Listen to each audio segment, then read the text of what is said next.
Welcome to Philip on Facts. I'm your host, Philip Torrey, and today we embark on a journey into the enchanting realm of philosophy of art.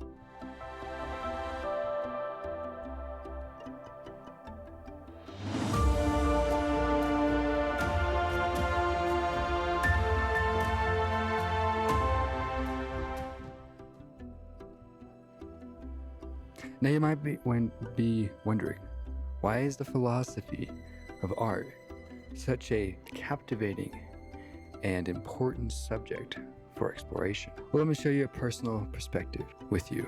As an illusionist, I've always been intrigued by the power of art to invoke wonder and amazement. Whether it's a painting creating a masterpiece on a blank canvas or a magician crafting illusions that captivate an audience, art holds a special place in the human experience, and I can say that for me, it does hold a special place. Did you know that some of the most famous works of art in history were once considered controversial and even scandalous? I might mispronounce these names, so bear with me, but there will be subtitles. Where was I? From Marcel Duchamp's Fountains to Edwards Monet's Olympia, the boundaries of what constitutes art have been constantly pushed and challenged throughout history. But what exactly is art, and how do we determine its value and meaning? The purpose of this episode is to provide insight into the philosophy of art and to encourage listeners to think more deeply about the role of art in their own lives. Art has been a fundamental aspect of human expression for centuries, and understanding its nature and significance is essential to appreciate its beauty and meaning. From the cave paintings of early humans to the contemporary art of today, art has always been a way for humans to express their thoughts, feelings, and emotions. But what makes art art? And why do we value it so much? Let's start by defining what art is. Art is a form of human expression that conveys ideas, emotions, and experience through visual, auditory, or performing media. It is often created for its beauty, aesthetic value, or symbolic meaning. However, beauty is subjective, and what one person may find beautiful, another may not.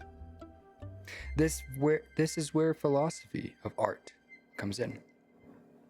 As we explore the philosophy of art, we will encounter various perspectives and theories that attempt to shed light on the nature and significance of art.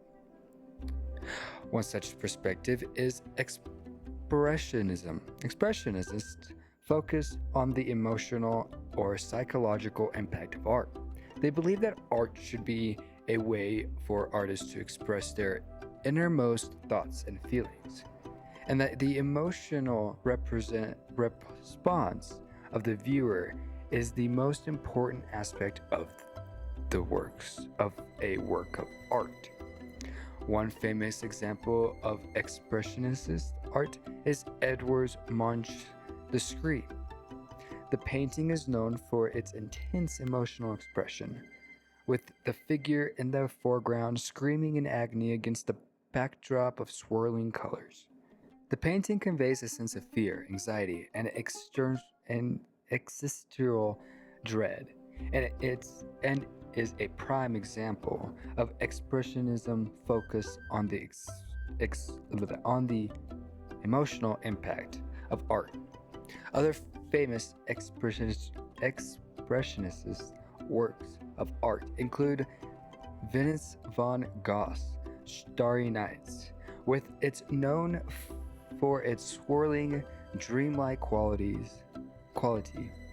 and Pablo Picasso's Les Diminelis Divigona. I think I butchered those, but yeah, my bad.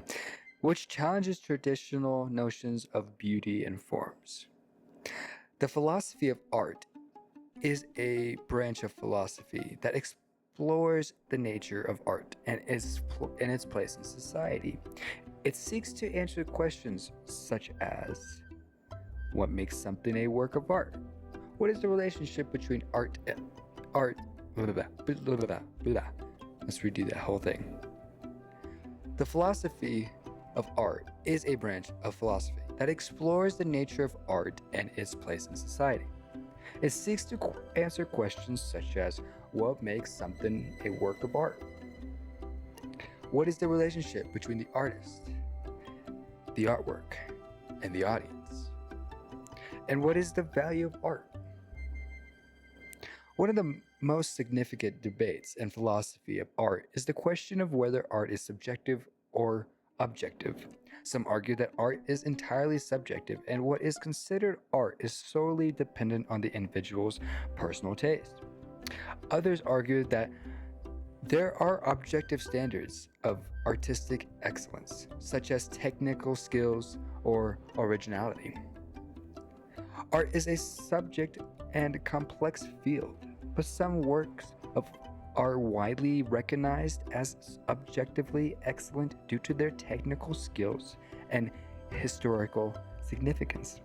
Examples of such works include Michelangelo's iconic sculpture of David and Leonardo da Vinci enigmatic painting of the Mona Lisa. These masterpieces continue to captivate and inspire people across generations and have become symbols of artistic excellence. On the other hand, contemporary conceptual art is often more subjective in its value, and it's not often debated within the art world. This being said, it leads to our second perspective, postmodernism.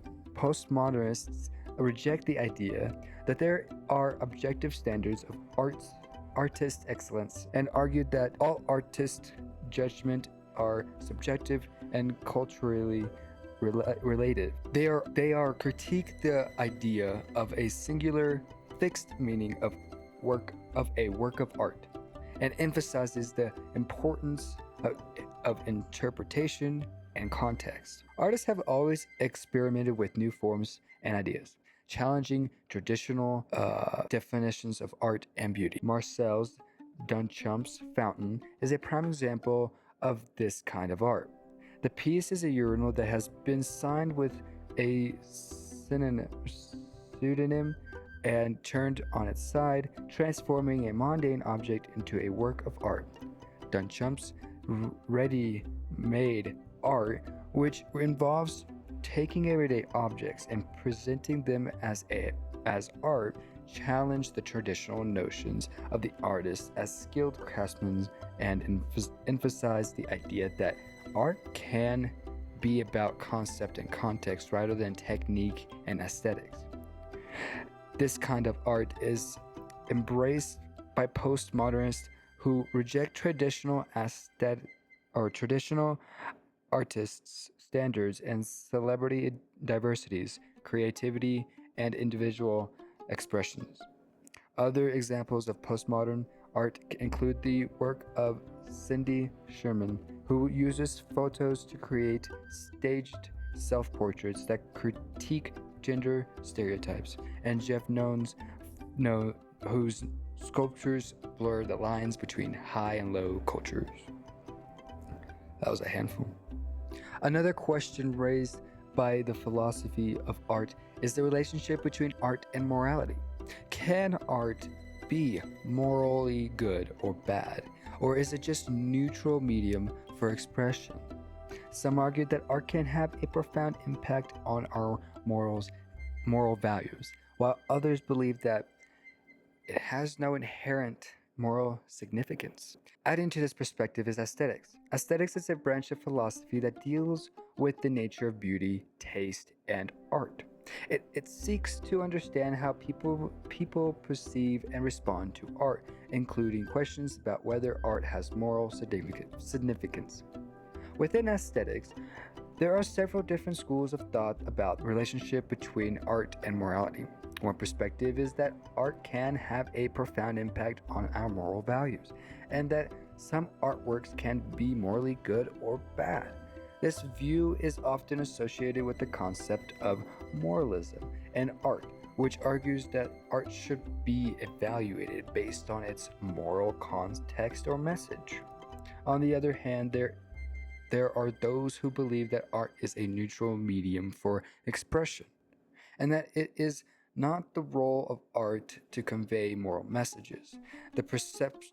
This perspective is often associated with the concept of art for art's sake, which holds that the value of art lies in the aesthetic qualities rather than the moral context. This theory suggests that art is valuable because it provides a unique aesthetic experience that cannot be found elsewhere.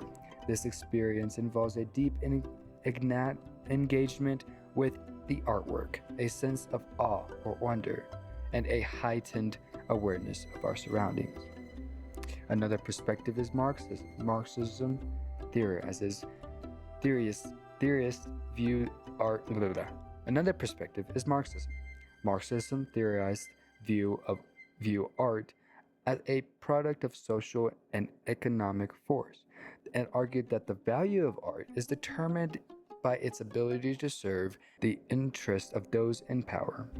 They also believe that art can be a tool for social change and revolution. Ultimately, the philosophy of art is about understanding the nature of art and the role in human society. It is a fascinating field that explores the fundamental question about what it means to be human and the ways in which we explore ourselves. In conclusion, art is an essential aspect of human experience that has been debated by philosophers for centuries. The philosophy of art seeks to understand the nature of art and its place in society, and the way in which we experience it. Whether art is subjective or objective, morally significant or neutral, or valuable for the aesthetic experience, it remains an integral part of the human experience.